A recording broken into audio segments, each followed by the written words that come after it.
All right, game 207, 208. San Jose State, the visitor against Georgia State in the Auto Nation Cure Bowl, Rob, in Orlando, Florida, formerly the Florida Citrus Bowl. May still be called the Florida Citrus Bowl. I've seen that around too. Some of these bowls, Rob, it's almost like an NBA lineup. You don't know what it's really going to be until you see the logo on the field when they kick it off. San Jose State opened as a 5-point favorite, Rob. It's currently at 1, total of 55. Currently, 55 is the total. Opened at 56. Georgia State rolling into this one, Rob. One of the hotter teams in the country against the spread. 5-0-1 in their last 6 against the spread, Rob. Georgia State, including a blistering of a pretty good Georgia Southern football team last week, or rather on December 5th. San Jose State, on the other hand, Rob, straight up losers for their last 6. They do have a nice win over New Mexico, and of course that win over Auburn hasn't hurt as far as their standing in a lot of bettors' eyes. Personally, Rob, I couldn't find anything here. Again, it may be something I look at as far as the halftime, but not anything as far as anything to begin the game with. What say you? This is as big a money move, Derek, as we've seen on a game thus far in the postseason.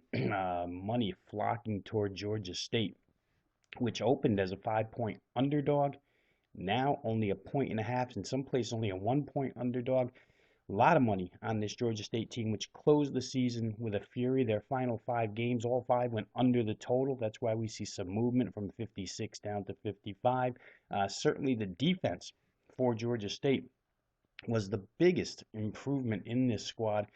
And it came out of nowhere. Georgia State not known for their defense all the way up until about game 7, game 8 of this season, when all of a sudden they were able to shut teams down, culminating with that 7-point allowance to a very, very powerful Georgia Southern football team.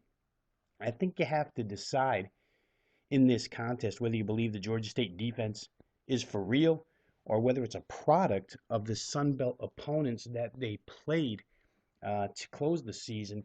Certainly, those teams are not a who's who in college football or of college football greats. You're talking about UL Lafayette, Texas State, South Alabama, Troy State. None of those are playing in bowl games. And of course, the Georgia Southern game, the most impressive of all, there was a big second half for Georgia State in that game.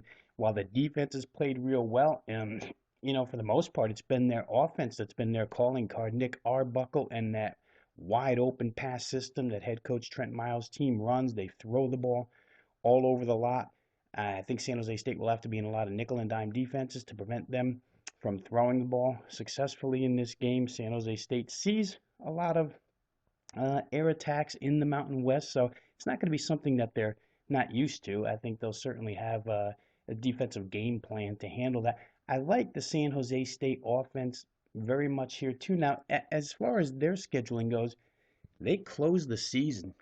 Their last 6 games, they played 5 teams that are going to bowl games. Much more difficult road for San Jose State to end the season, or at least the back half, than it was for Georgia State. San Jose State, led by quarterback Kenny Potter, very accurate thrower. They're more balanced, I think, than Georgia State is, because with Tyler Ervin at running back, one of the best running backs in the Mountain West Conference, San Jose State has the ability to run and throw, where Georgia State really doesn't run the football well at all. They may try it against defensive scheme here from San Jose State, which may feature 5, 6 defensive backs. You'd probably try and run it a little bit, but it's not something Georgia State does well. They have to throw it, and they do like to throw it and get big chunks. So we'll see. I'm not as enamored with this team as the money is, dragging it from 5 all the way down to 1.5. The under, I could somewhat see as a play here. It's going from 56 down to 55, but I think in the long run, I'll take the combination of Kenny Potter, Tyler Ervin, and the San Jose schedule and play them plus 1.5. I think that I'll buck the money here and go with San Jose State.